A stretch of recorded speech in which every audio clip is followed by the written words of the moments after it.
Mike Bohn here in Anaheim on the verge of UFC 270, and I'm joined by ESPN analyst and UFC light heavyweight contender Anthony Smith. Anthony, man, how are you doing? I'm good, man. I'm excited for this card for sure. It's the first pay-per-view of the year, so yeah, I'm excited. It's a lot of fun. Yeah, a lot of energy this week and everything, and we'll just get right into it. The main event, obviously, a lot of drama, a lot of storylines going into this title unifier between Francis Ngannou and Ciryl Gane. Just tell me, what do you make of this whole storyline going in? The former training partners, the leaked sparring footage, the he said as far as what happened. Is this something that compels you even more in the fight, or do you think it's all just kind of a sideshow to a degree? Honestly, I don't think it's a big enough deal. I don't think we're talking about it enough.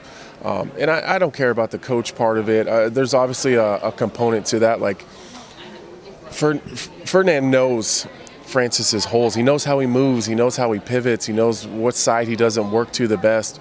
There's a piece of that. But even though they claim that they haven't spent a lot of time together and they haven't trained, as much as we'd like to think, they're very familiar with each other. And when Francis Ngannou fights somebody, there's a fear level that people take into that octagon that's unmatched to any other fighter I think we've ever seen. Like him talking about, or Ciryl rather, talking about, he's not afraid of Francis's power. There's a reason for that. It's because he's already felt it. There's no unknowns there. There's no secrets, and they know each other's secrets. So I think that's a big piece of it. And I hate to put it like this, but I believe that they know who likely is going to win this fight.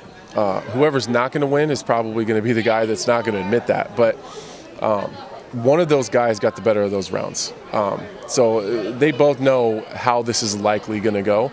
And the one that's, trying to make himself believe that it's going to be different, he has plans and ideas of how he's going to change it, but that doesn't change the fact this is very similar to Gilbert Burns and Kamaru Usman. There is a big brother and there is a little brother, and Saturday night we're going to find out which one's which. Is any of the stuff too far gone? Or I know some people say anything goes in the fight game, but the releasing of footage, the Francis coming out and claiming, whether Ciryl denies it or not, that he knocked him out in sparring, are these things that, is from your perspective, your history and knowledge of the sport, would you prefer all of that stayed off the table for this fight, or does this add layers of intrigue in your mind? Well, when it comes to selling pay-per-views and hyping the fight, this has been fantastic for these guys, because let's be honest, neither one of these guys are doing a very good job of selling this. This is the biggest heavyweight fight in UFC history, in my opinion, but it doesn't feel that way, and it's because they've been a little more tight-lipped than I would like. The training footage, now that's a different story. I think that there's an unwritten code. We heard a lot about it with Bisping and Rockhold, when Bisping kind of made a joke and Rockhold took offense to that, because kind of what happens in sparring stays in sparring. So I don't blame Francis for coming out and kind of speaking his truth on it, because they leaked the footage first. So I think I think his hands are clean on this. I don't necessarily like the training footage being leaked, though. Maybe this is an oversimplification in my mind, but would it be fair to say if this goes long, Ciryl Gane has a very good chance of winning? If it ends in the first or second, it's probably going to be Ngannou who comes out of there with his hand raised. I think it's that basic, though. I really do believe that, and maybe that is a little too simplistic. But if it's a decision, if it goes to a decision, I would suspect Ciryl Gane is the one who's winning.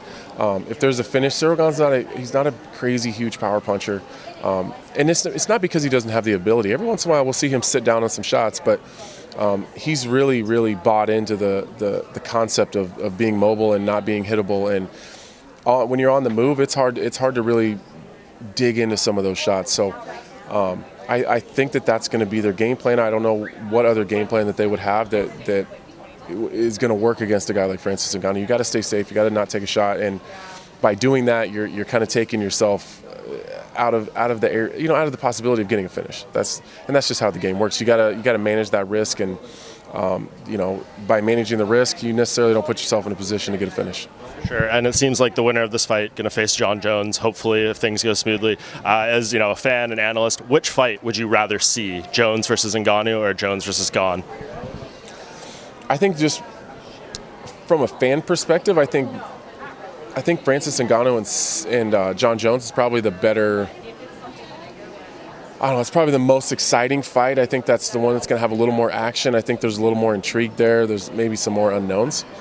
Ciryl Gane and Jon Jones, I think, are the two most skilled guys in that division. If we can even say that Jon's a heavyweight at this point, until he makes that walk, he's not. But I think that those two guys, although it may not be the most interesting and exciting fight in the world, from a fighter's perspective, from a hardcore perspective, from kind of just being a nerd, I'm really interested in Ciryl Gane versus Jon Jones because they play very similar games. Love to see either of those fights. And then the co-main event, flyweight title on the line here. Deiveson Figueiredo, Brandon Moreno doing it again. Can you even put yourself in this mentality? I know you've had rematches before in your career, but to fight a guy 3 times in a row, this is the first time this has ever happened in UFC history. I know Stipe fought Cormier 3 times, but Cormier fought Derek Lewis in between. So, and it happened, those fights were over 3 years. These fights are in 406 days fighting 3 times. So like, can you even put yourself in the mindset of what it's like to have that kind of preparation over and over and over, and how that could potentially impact the fight? Yeah, these guys got to be sick of seeing each other's face for sure. It's got to get old. You're working on the same problems. You're working on the same stuff over and over and over again. But they're ever changing. Like, they're both getting better. And man, Deiveson Figueiredo looks good. He's always been a kind of a physical specimen, but man, he's lean. He looked good on the scale. I think that's the first time I've ever seen him look that good and excited. And even when you do the ceremonial weigh-ins, you've seen him still look a little bit drawn out, and he looks tired, and he doesn't have a lot of energy because his body's trying to recover from the weight cut. I didn't see any of that at the ceremonial. So, I'm really seeing this evolution in Brandon Moreno, though. He seems like a man that believes it. He seems like a guy that is carrying that title with true pride and a little bit of swag, and that's not necessarily the brand that we're used to seeing. I really truly believe that Brandon Moreno found out halfway through their first fight that he was good enough to be the champion, and now you've seen that he really carries himself like a champion now. So I think with that mentality, I think he's approaching this as a totally new fight. Deiveson Figueiredo's had some excuses, and Brandon Moreno has definitely pointed out that Deiveson is using those. So I think he's out here to prove a point, and I think Deiveson is coming in to get his title back. There's a lot of things that come with that title. There's obviously the fame and the money, but there's sponsorships, there's endorsements, there's a lot of opportunities that come with carrying that 12-pound gold belt. It's going to be really interesting, hostile territory for sure for Deiveson Figueiredo. The crowd for Brandon Moreno has been wild all week, so that's really interesting. If you had to make a guess, do you think this fight plays out closer to the first, which was back and forth, went to a draw, close decision, not saying it's going to be a draw again, or is it going to be more similar to the second, whether it's Moreno or Figueiredo getting that finish maybe in the first couple rounds? I think it's going to look a lot like the second. I'm not sure that there's going to be a finish, though, because these guys want it so bad. You did see Deiveson break a little bit in the last fight. He's a fantastic jiu-jitsu guy. So him allowing himself to get his back taken and end up in that spot to begin with tells me that that's a guy that's, that was tired, that was broken. He kind of looked for the door a little bit. I don't want to say he quit and gave up because I don't believe that, but he absolutely, there's a such thing as actively quitting, and I think he just accepted the position he was in. I don't see him doing that this time around. So I don't know if there's going to be a finish, but and honestly, if there is, I still couldn't tell you who that is going to be. I do believe that Brandon Moreno probably gets it done, but with a guy like Figueiredo, it's really tough to tell. And I kind of want the chaos of Figueiredo winning because maybe they do a 4th fight, and we've never seen that before in UFC history. So it'd be all very interesting, but it's going to be a fun card. You will be on the desk with Michael Bisping and Michael Eaves doing the post-fight show and everything. So really looking forward to that and appreciate your time, man. It's always great to do this with you, and we'll see you on the broadcast Saturday night. Thanks, man. I appreciate it.